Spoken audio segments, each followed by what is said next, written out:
नमस्कार मित्रों, जैसा कि देख रहे हैं मेरे पीछे स्वर्गद्वारी महाराज का गेट। प्रभुनाथ जी की कृपा होती है सबके ऊपर जो लोग यहाँ पे आते हैं, और कभी धूप तो कभी छाँव। इसका नज़ारा कि मैं दिखाने की कोशिश करूँगा। एक बार चलो सामने देखिए नज़ारे, बादल कैसे हैं। पीछे हमारे साथ ही लगता है कि और भी लोग आ गए हैं, और जिन लोग को हमें इंतजार था और सब लोग दर्शन करके आ गए हैं। और हम लोग अब नीचे जाएंगे। धर्म पानी में हम लोग स्टे किए हुए हैं। ये प्रसाद, ये बहुत अच्छा प्रसाद होता है, नारियल होता है और यहाँ का विशुद्ध प्रसाद ये होता है। सबसे बड़ी बात ये है कि यहाँ ये बनता है, स्वनिर्मित, यहाँ का स्वनिर्मित प्रसाद है। और ये गेहूं आटा पीस के सब कुछ करते हैं। तो अभी तो हम लोग इतने जन नहीं है, लेकिन हम लोग करीब 14-15 लोग थे। और हमारे साथ के साथी कुछ जो है नीचे जा चुके हैं, और कुछ जो है ऊपर ही अभी हैं। खोजने का प्रयास हो रहा है। तो यहाँ आने के बाद, चढ़ने के बाद जो सीढ़ियाँ चढ़ते हैं हम लोग, जो चढ़ाई है पैदल 50 किलोमीटर की चढ़ाई है। अगर वो नहीं भी चढ़ते, हम लोग बेंगली से आके बस से भी यहाँ पे आ जाते हैं, तो यहाँ पे भी अच्छी खासी सीढ़ी की चढ़ाई है। लेकिन यहाँ आने के बाद फिर जब पता चलता है कि आपको फिर 30 सीढ़ियाँ चढ़ नीचे कुंड में नहाना होता है, तो नए लोग को थोड़ा सा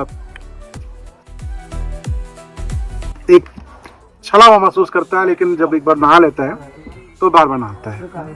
तो स्वर्गद्वारी की महिमा के बारे में कुछ बताइए। यहाँ के बहुत सारी महिमाएं हैं, और सबसे अच्छी बात तो ये है कि इतने सुदूर क्षेत्र में और इस पहाड़ी पे, नेपाल राष्ट्र में सनातन धर्म के स्थापना के लिए, पुनरुत्थान के लिए एक बहुत बड़ा केंद्र है। और जो निरंतर अपने प्रयासों है और उस दिशा में अच्छा प्रयास भी कर रहा है। तो देखिए यहाँ पे बहुत सारे वेदांगी जो है पढ़ रहे हैं, बालक हैं। अभी भी मंदिर के बाहर मंत्रों का उच्चारण निरंतर हो रहा है, और यज्ञ हवन की प्रक्रिया निरंतर चल रही है, अखंड है। और दूसरी बात क्या है कि इसके चारों तरफ 4 गौशालाएं हैं। अच्छा, जो अभी भी वर्तमान में भी हैं। वाह। और संचालित है वो अच्छे से, जिसमें गौ पालन है, वहाँ से गौ की सेवा। तो ये भी एक जगह जो सनातन में गौ का जो महत्व है, और उस दिशा में यह बहुत बड़ा एक संकेत, बहुत बड़ा प्रयास। नहीं, बहुत बढ़िया, बहुत बढ़िया। गौशाला मैंने देखा है एक, मुझे लगता है कि जो गौशाला का क्षेत्र है वो भी बड़ा क्षेत्र है। और मुझे लगता है कि एक साथ एक गौशाले में 100 से 150 गायें रहती हैं आराम से। और यहाँ आने के बाद सीढ़ियाँ हैं, तो मेडिकल की व्यवस्था है कि अगर आप किसी तरह असुविधा होती है तो फिर जो है आप अपना स्वास्थ्य उपचार करा सकते हैं। सुरक्षा दृष्टिकोण के निमित्त यहाँ पे सुरक्षा प्रहरी हैं, जिसके बगल में शौचालय है। करीब 14 कक्षों का शौचालय है कि यहाँ पे आपको कोई सुविधा नहीं होगी। ऊपर आरोग्य पानी प्लांट है, भोजन की व्यवस्था है, तो सारी चीज़ें हैं।